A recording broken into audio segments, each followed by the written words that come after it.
All right, so we had the press conference for Anthony Joshua versus Francis Ngannou.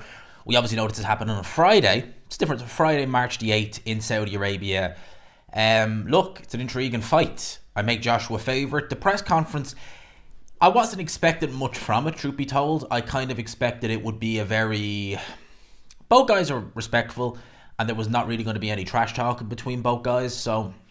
I wasn't expecting, like Jarrell Miller was the day reckoning press conference with Joshua. I wasn't expecting that. But it was interesting. It was an interesting watch. Obviously, Eddie Hearn, Frank Warren working together again. We heard a couple of rumoured cards. I mean, they're obviously trying to do Beterbiev versus Bivol in June. A real interesting one. They were talking about doing a five, basically Frank versus Eddie. 5 of Eddie's fighters versus 5 of Frank fighters. That's going to be, that'd be an interesting one. Johnny Fisher versus Atelma. I'd favour Atelma in that one, just off the top of my head. Just trying to think who else. I'd have to really think about that because that'd be an interesting one. I might even do a video and just have a look through both guys' rosters of who they promote and just think, that'd be a good fight. That'd be a good, obviously within reason. We're not going to see Joshua versus Fury.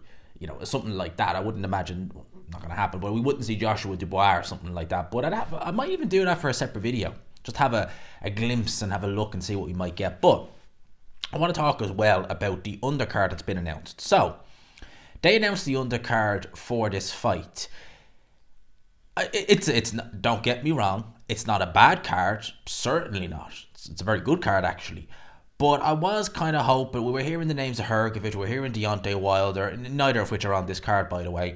But there is some good fights. So we're going to see guys like Jack McGann, Roman Fury. I believe he's a relation to Tyson Fury. I can't pronounce his name, so I'm not even going to try. I think it's an Arab name. I can't pronounce it. I'm not even going to try.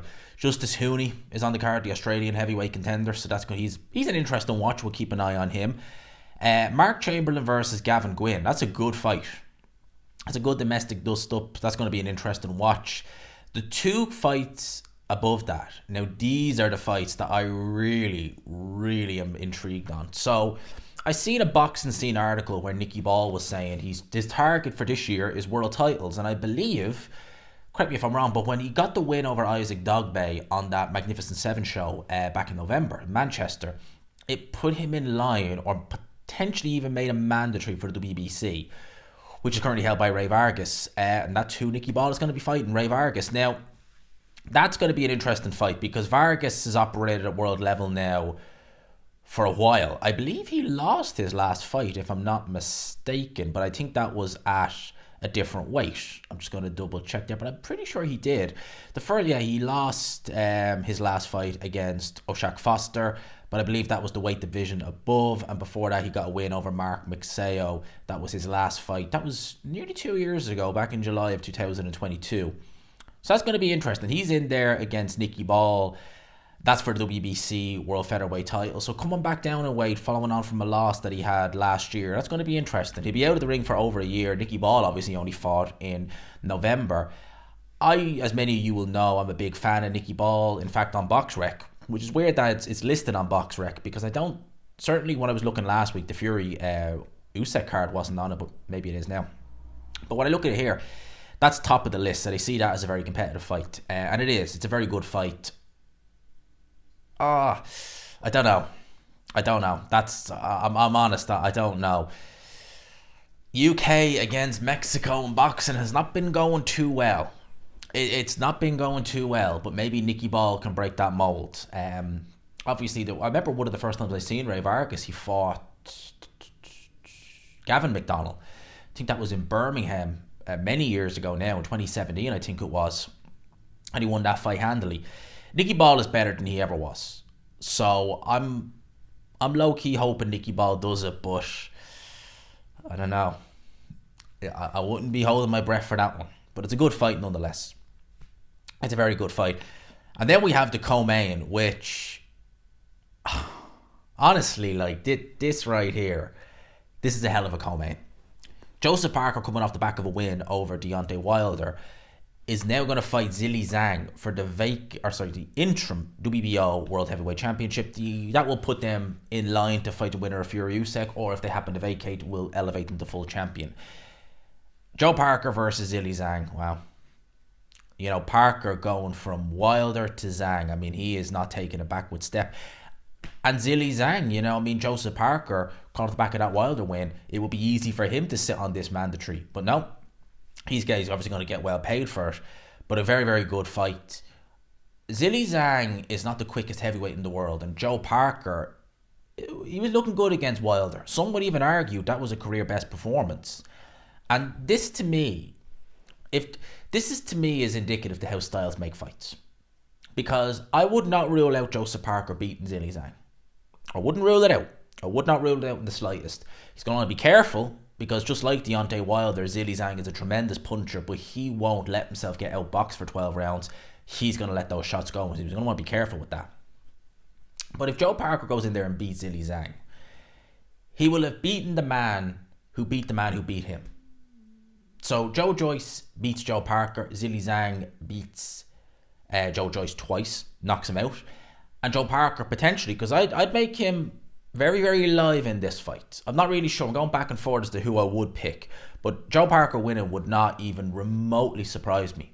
It wouldn't remotely. I look at the style and I just think, Parker can move and avoid those big shots. He could have some success. And the fact that Zhang is a bit upright, he could be a bit slow. You know, he can slow down as the fight goes on. If Parker lets those combinations go, he could win. He could potentially win. And again, that's what I mean. Styles make fights. You lose to Joe Joyce. You beat the guy who beat Joe Joyce. It's the way boxing is. It's the way it will always be like that. It's never going to change. But that's the undercard for Joshua versus Ngannou. The fight itself, Joshua Ngannou, it's going to be a good fight. It's going to be intriguing. Again, I make Joshua favourite. I think he'll stop Ngannou. But it was interesting seeing them at the press conference. It was. Ngannou is a big, imposing man. He is absolutely massive. And he will be, in my opinion, the physically strongest guy Joshua will ever been in the ring with. He is going to be physically, he's like a brick wall. He really, truly is. It's going to be interesting to see how Joshua handles that. I'm looking forward to it. And, you know, they were touching on things at the press conference. Going into the Fury fight, Ngannou was an unknown quantity. So we kind of found out on fight night what we've got. Whereas now he is a bit more known. There's obviously film footage we can study off that Fury fight. But at the same time, they were saying, and it's true, how do we not know Ngannou can't improve from that? How do we not know he can look at that Fury fight and think, okay, I did this wrong, I did that wrong, improve on that. Joshua, although his performance against Otto Wallin was very good, he can improve as well. There's no such thing. You can always improve on something. So it's going to be interesting to see this fight. I'm really intrigued. I, again, still make Joshua favourite. I think his inside work, the fact that he's got a much better inside game than Tyson Fury, will pay dividends in this fight. But let's wait and see. That is the card for Joshua versus Ngannou. They've also announced the card for Fury Usyk, which I will do in a separate video, but I will leave it there, people. I hope you enjoyed it. Smash the like button if you could. Subscribe, of course, as always, if you haven't already. Yeah, I'm excited. I love this. You know what the worst thing was, right? Just to labour the point. I hate seeing those press conferences and knowing, God damn, if I was in that city, I could be at that. It's so frustrating. That's why I want to get over there in the next couple of months. Just base myself in London and, yeah, see what we got. See how it goes. What's the worst that can happen? I come home after a year or two and say, all right, I still have my YouTube channel. What's the worst that can happen? And I don't think that's going to come. I think we're going to be good. Let me know your thoughts in the comments. Lads, as always, I hope you enjoyed it. Stay tuned. I'll get the Fury Usyk one out, well, literally as soon as I've got dinner going in the air fryer. And once, I'm probably going to have time to record that video. If not, well, we'll get it out in the next hour. Anyway, I'll talk to you then. Peace.